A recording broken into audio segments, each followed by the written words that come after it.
The atmosphere on Astroni 4 burned Travis Mercer's lungs as he moved through the ruins.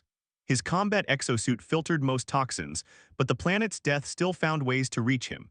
Overhead, two moons cast eerie shadows across a landscape of fallen spires and broken technology. Team Alpha to command, Sector 7 cleared, no survivors, Travis reported, the words like ash in his mouth. This was the 14th settlement they'd searched, same result. Copy Alpha, complete your sweep and prepare for extraction, came the emotionless response. Travis signaled his three-person team to spread out for final checks.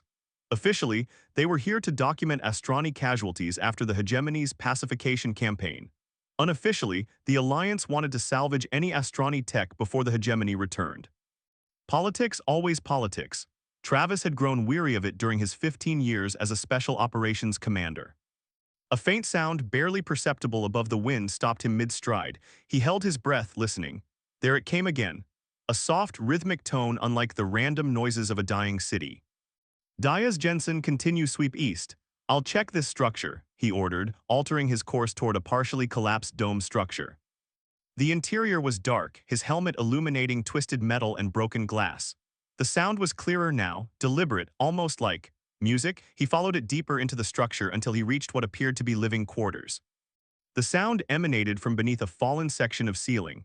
Travis carefully shifted debris until he uncovered a small metallic pod, its surface inscribed with flowing Astroni script. A soft blue light pulsed from within, synchronized with the gentle tones. Commander Mercer to command, I've found something, requesting guidance. Describe your find, Commander. Travis hesitated. Alliance Command had explicit protocols for Astroni technology. All items were to be cataloged, contained, and transported to research facilities. But something told him this wasn't just technology. Just some damaged data storage, nothing salvageable, will continue sweep. He switched off his comm and examined the pod closer. It responded to his proximity, the top section becoming transparent. Travis's breath caught in his throat. Inside lay an infant, no larger than a human newborn, with iridescent silver-blue skin that seemed to shimmer with its own internal light. Its eyes, three of them arranged in a triangle, were closed in sleep. Tiny six-fingered hands clutched at nothing. The last Astroni child. Everyone knew the Hegemony had targeted Astroni young specifically, claiming their species' latent abilities were too dangerous to allow into adulthood. Commander, your bioreadings just spiked. Report status. Command's voice crackled through his comm. Fine, just triggered some residual defense mechanism. Handled it. Travis stared at the child. In 20 minutes, the extraction team would arrive. They would take the child, classify it as a security risk, and it would disappear into some laboratory. Just another casualty of galactic politics. Travis made his decision in an instant. He carefully lifted the pod, surprised by its lightness, and secured it to his back harness. The child never stirred. His team wouldn't question extra equipment, salvage was expected, and the pod's energy signature was faint enough to avoid detection. Alpha Team, converge on extraction point, he ordered.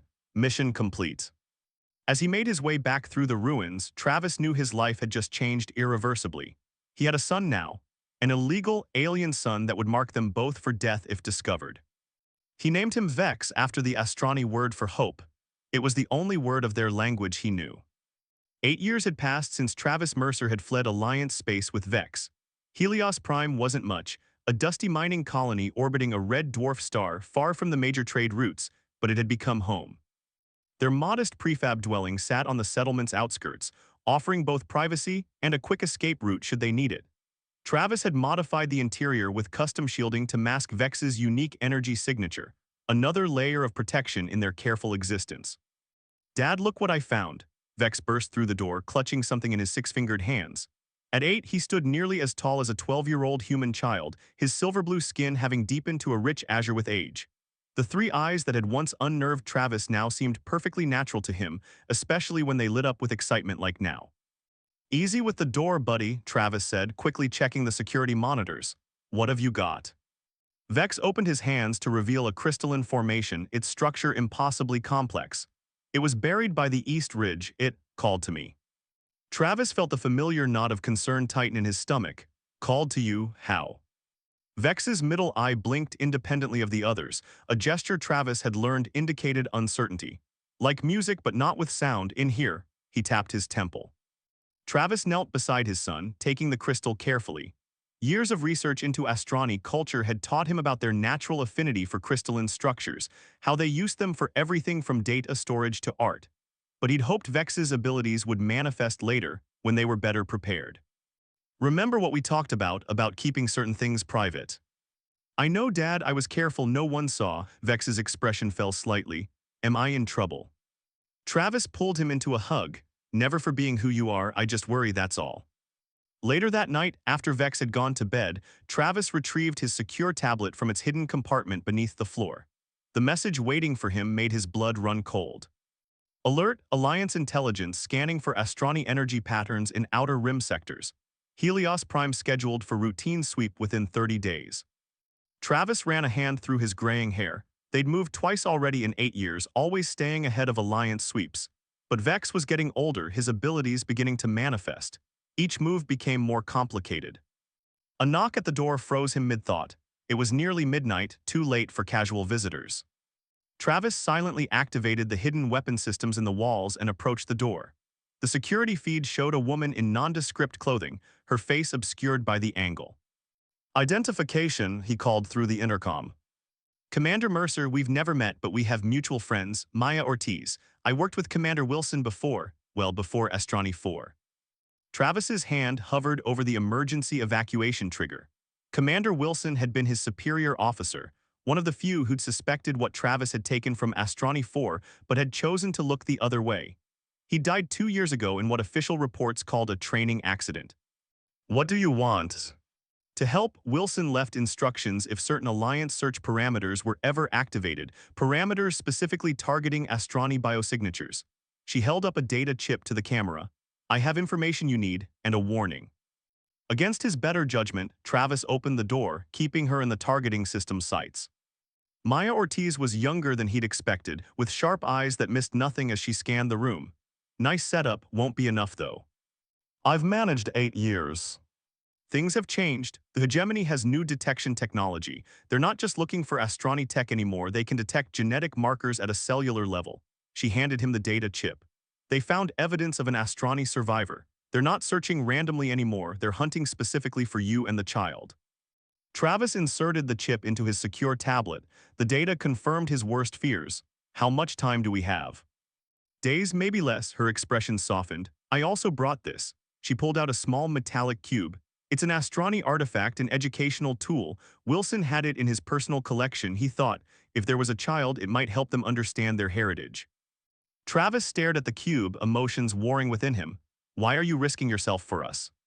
Maya's gaze hardened.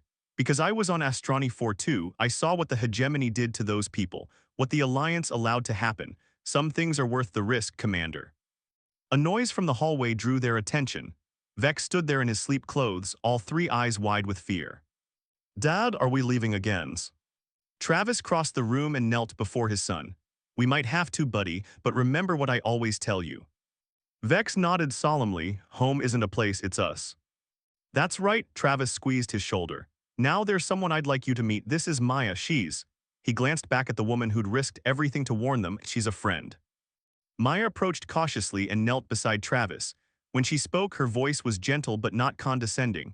Hello, Vex. I've been looking forward to meeting you for a very long time. That night, as Vex finally slept, Travis and Maya pored over evacuation plans. Their quiet conversation eventually turned personal. You gave up everything for him, Maya observed. Your career, your identity, why? Travis looked toward Vex's room. The moment I found him, I knew, some connections don't need explaining, they just are. He's my son in every way that matters. Maya's hand brushed against his briefly. Then we'll make sure you both stay safe, whatever it takes. 2 weeks after Maya's arrival, the mining colony of Helios Prime experienced its first rainfall in 3 months. Most colonists celebrated, gathering in the town square with makeshift containers to collect the precious water. Travis watched from the window of the small educational center where Vex attended classes under a carefully crafted cover story, a rare genetic condition requiring protective measures, including tinted contacts to hide his third eye. He's doing well, said Maya, who'd secured a position as a visiting educational specialist, her cover for staying close to Vex. His mathematical abilities are extraordinary. Travis nodded, but his attention was fixed on 3 older boys who kept glancing at Vex with undisguised hostility. Those kids again. the Brenner brothers and their cousin. Maya followed his gaze. I've spoken to their parents twice already. Some people just teach their children to hate anything different. We should have left already, Travis muttered. The detection jammers need another 48 hours to fully calibrate, then we'll go. Maya's hand found his, squeezing gently. We're close, Travis. Over the past 2 weeks, what had begun as a tentative alliance had evolved into something more complex. Travis hadn't expected to find comfort in another person's presence after years of self-imposed isolation, but Maya had slipped past his defenses with her quiet competence and genuine care for Vex. The educational center's bell signaled the end of classes. Children spilled into the rain, faces upturned to catch the droplets. Travis watched as Vex carefully pulled his hood up before stepping outside, always mindful of their rules about keeping his distinctive features hidden. What happened next unfolded with horrifying speed. The tallest Brenner boy knocked Vex's collection tablet from his hands into a puddle. When Vex bent to retrieve it, another boy yanked his hood back, exposing his head. Though the contacts concealed his third eye, they couldn't hide the unique blue-silver patterns that traced Vex's scalp where hair would grow on a human child. Freak, the oldest Brenner boy's voice carried across the yard. I knew it, he's not human at all. Travis was moving before the words faded, Maya right behind him, but they weren't fast enough. The boys surrounded Vex, shoving him between them. The smallest one grabbed at Vex's face, catching a contact lens and pulling it free. The middle eye, golden and unmistakably alien, was exposed. Stop, Vex cried, his voice rising in distress. Please stop. Something shifted in the air, a vibration that Travis felt more than heard. The rain around Vex began to move unnaturally, droplets hovering in place before crystallizing into glittering shards. Vex, no, Travis called out, but it was too late. The crystallized raindrops began to emit a blue-white light that pulsed in rhythm with Vex's rapid breathing. The bullies backed away, suddenly afraid, but the phenomenon was spreading, more rain freezing, more light poolsing, creating a dome of energy around the young Astrani. Everyone inside now, Maya ordered the gathering crowd of children and teachers, her authority unquestioned in the crisis. Travis pushed through the energy field, wincing as it sparked against his skin. Vex, son, look at me, you need to calm down. Vex's 3 eyes were wide with panic, all glowing the same golden color. Dad, I can't stop it, something's happening to me. His voice resonated oddly, as though multiple voices spoke at once. Travis reached him, pulling Vex against his chest despite the energy crackling around them. I'm here, focus on my voice, remember our breathing exercises. Gradually the lights began to dim. The crystallized raindrops fell to the ground, melting instantly. Vex sagged against Travis, exhausted. We need to go, now. Maya appeared beside them, her expression grim. That energy surge, every detection system within 50 parsecs will have registered it. They rushed back to their dwelling, activating emergency protocols even as colony security alarms began to sound. Travis packed only essentials while Maya prepared their ship, a modified cargo hauler with hidden compartments and enhanced engines. The Astrani artifact, Vex said suddenly, clutching the educational cube Maya had brought. It's speaking to me now, I can understand it. What's it saying? Travis asked, shouldering their bags. That what happened today was normal. It's called the resonance, the first stage of Astrani maturity. Vex looked up, his 3 eyes still glowing faintly. Dad, I'm not dangerous. My people weren't weapons, we were healers. Travis knelt before his son. I never thought you were dangerous, not for 1 second. The dwelling's security system chimed a warning, multiple ships entering orbit. Time to go, Maya said from the doorway. The jammers will mask our launch, but we need to move before they establish a planetary blockade. As they hurried to the landing pad, Travis noticed Maya's hand slip to a concealed weapon. The tension in her shoulders told him everything. This wouldn't be a clean getaway. Vex paused mid-stride, his middle eye blinking rapidly. Dad, Maya, there are people coming, many people there, angry, scared. He pointed toward the colony center. And there. He turned, pointing to the hills beyond their dwelling. There too. Maya exchanged a look with Travis. He can sense them. New ability, Travis confirmed. Vex, stay between us. No matter what happens, you run for the ship if we tell you to, understand. Vex nodded, clutching the Astrani cube tighter as they continued toward their escape vessel, the sound of approaching security forces growing louder behind them. The cargo hauler burst through Helios Prime's atmospheric barrier, engines straining as Travis pushed them beyond recommended speeds. Behind them, 3 Alliance patrol vessels gave chase, their weapons systems already targeting the fleeing ship. Proximity alert, Maya called from the co-pilot's seat, fingers dancing across the control panel. They're preparing to fire. Travis banked hard right, narrowly avoiding the first volley. Vex, secure yourself in the sleep chamber, use the crash webbing. Vex, strapped into the jump seat behind them, shook his head. I can help, the cube shows me how.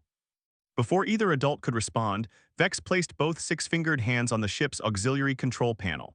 His three eyes glowed with increasing intensity as the Astroni cube in his lap pulsed in sync. Suddenly, their shields strengthened, the power readings jumping to levels the cargo hauler should never have been capable of achieving.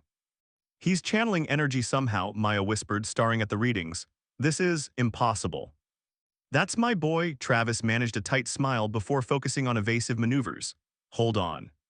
The enhanced shields absorbed two direct hits as Travis navigated through Helios Prime's debris field, remnants of failed mining operations that now served as their cover. A daring slip between two massive floating platforms gave them momentary concealment. Jump calculations complete, Meyer announced. We'll need 15 seconds clear of pursuit to engage. Travis nodded grimly, deploying countermeasures. The cargo hauler released a cloud of magnetically charged particles, a special modification Travis had installed years ago that scrambled the pursuing vessel's targeting systems. The momentary confusion was all they needed. Jump now, Travis ordered. The stars stretched into lines as the ship lurched into hyperspace. The violent shaking gradually subsided, replaced by the steady hum of engines. Only then did Travis release his white-knuckled grip on the controls. We made it, he breathed, turning to check on Vex. The boy was slumped in his seat, eyes closed, the cube dark in his lap. Alarmed, Travis unbuckled himself and rushed to his son's side. Vex, can you hear me? Slowly, Vex's eyes opened, only two at first, then the third. Did we escape? Thanks to you, Travis gathered him into a fierce hug. What you did with the shields.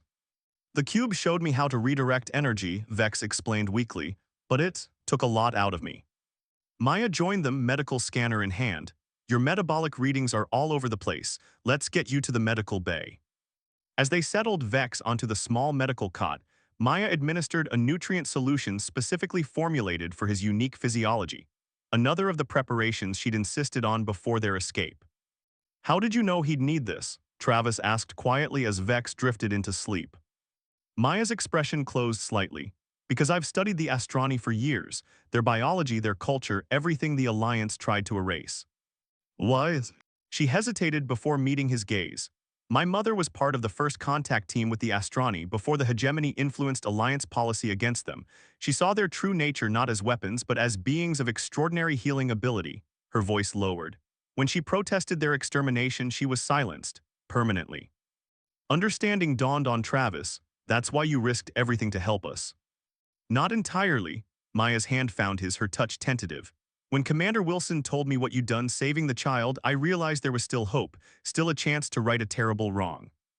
Travis studied her face, seeing past her careful composure to the vulnerability beneath. In the quiet of the medical bay, with Vex sleeping peacefully, something shifted between them. Where do we go now? He asked. The Alliance will have flagged all my known contacts. Not all of them. Maya pulled a data chip from her pocket. There's a research outpost in the Cygnus Drift, officially abandoned after funding cuts, but actually still operational under private grants. The lead scientist there is Dr. Gabriel Reyes, a xenobiologist who specialized in Astroni physiology before their research was classified. Can we trust him? Maya's eyes held steady. He was my mother's research partner and, she paused, my godfather. Travis considered this, weighing their limited options. The Cygnus Drift is deep in neutral territory. We'd need to navigate 3 Alliance checkpoints. Our ship's registry is clean, and I have credentials that will hold up to scrutiny, she gestured to Vex. More importantly, Dr. Reyes might be the only person who can help Vex understand what's happening to him. The resonance is just the beginning of his transformation. Later, with the ship on autopilot and Vex resting comfortably, Travis and Maya shared a meal in the small galley. The conversation drifted from tactical considerations to more personal matters. 8 years as a single father to an alien child, Maya mused, a small smile playing at her lips. Not exactly what you envisioned when you were commanding Alliance Special Forces. Travis chuckled, best decision I ever made, he sobered slightly. Though I worry I've denied him his heritage, there's so much about the Astroni I don't know, can't teach him. Maya reached across the table, her fingers intertwining with his. You gave him something more valuable, unconditional love. The rest we can figure out together. Together, Travis repeated, the word both a question and a hope. Their eyes held for a long moment before Maya leaned forward, closing the distance between them. The kiss was gentle at first, then deepened with years of shared loneliness and newfound connection. When they finally parted, Travis brushed a strand of hair from her face. I didn't expect this. Neither did I, she admitted, but some things are worth the risk. From the doorway came a small sound. They turned to find Vex watching them, all three eyes bright with amusement. Finally, the young Astrani said with the wisdom of ages beyond his years. The cube says bonds between compatible souls strengthen the collective harmony. Travis and Maya exchanged embarrassed glances before breaking into laughter, the sound filling the small ship with unexpected warmth. A family taking shape amid the stars, bound not by blood but by choice.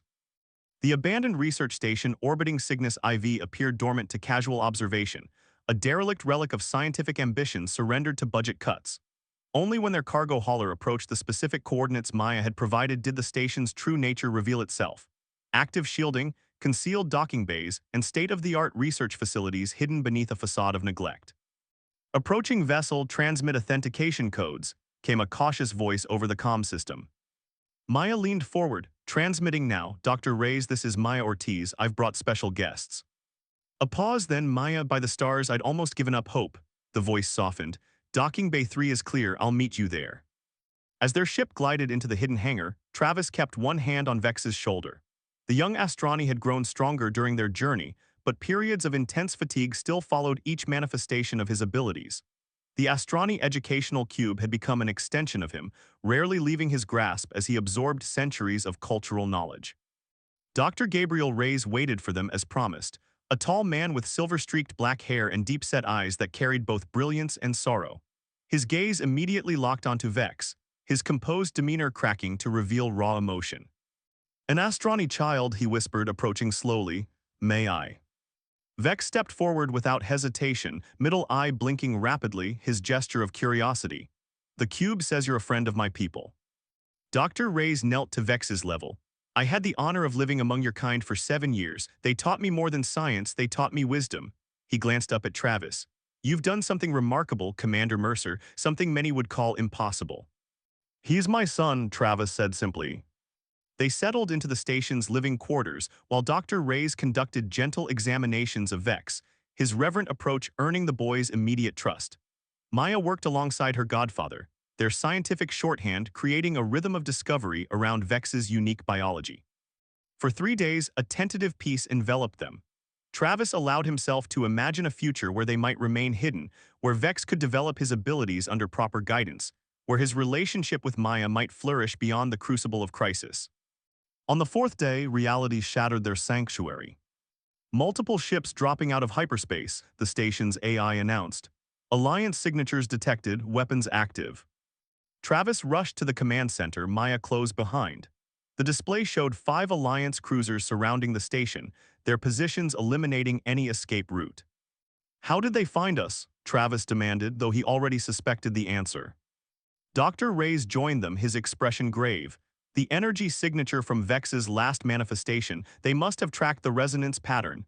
He turned to the displays. They're deploying boarding shuttles. We need to evacuate, Maya began, but Dr. Reyes shook his head. The station was designed with a contingency for this scenario. He activated a hidden console.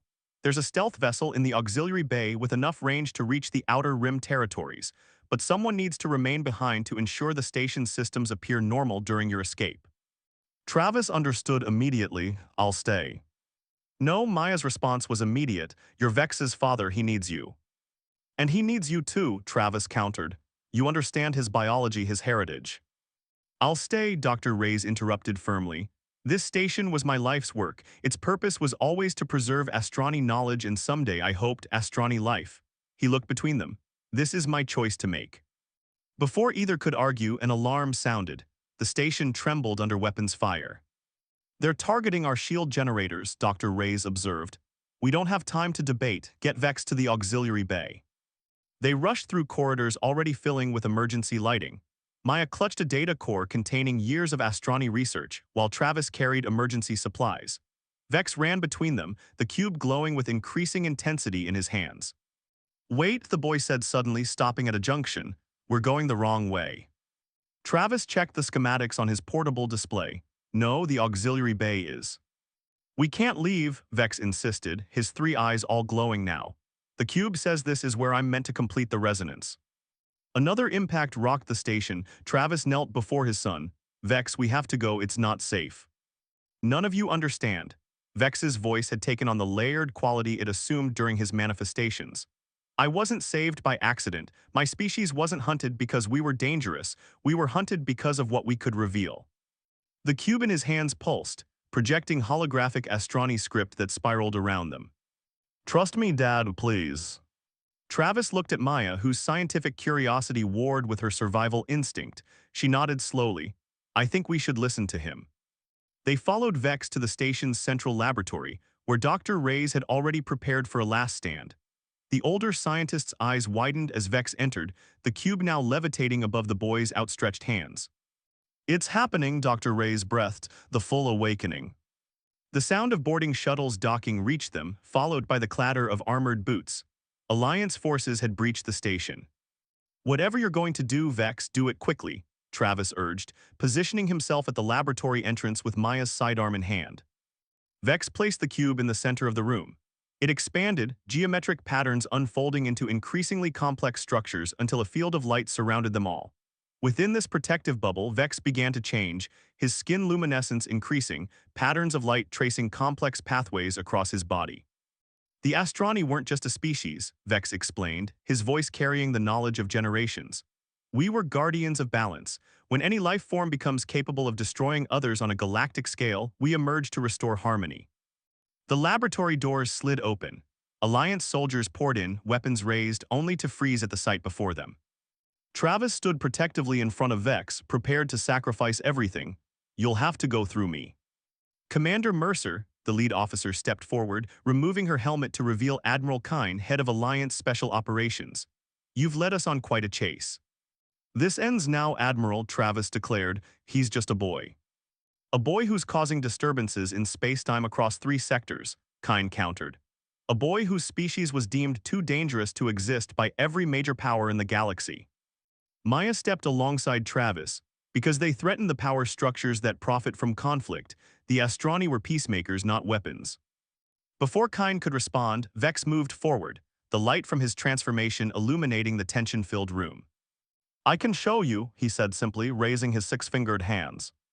The cube expanded further, projecting images of Astrani history, their evolution not as warriors but as healers who could sense suffering across vast distances, who could transfer energy to restore balance where violence threatened to consume civilizations. My people didn't die because we were dangerous, Vex explained, his voice steady despite his youth. We died because we refused to take sides in your wars, because we showed that conflict was a choice, not a necessity.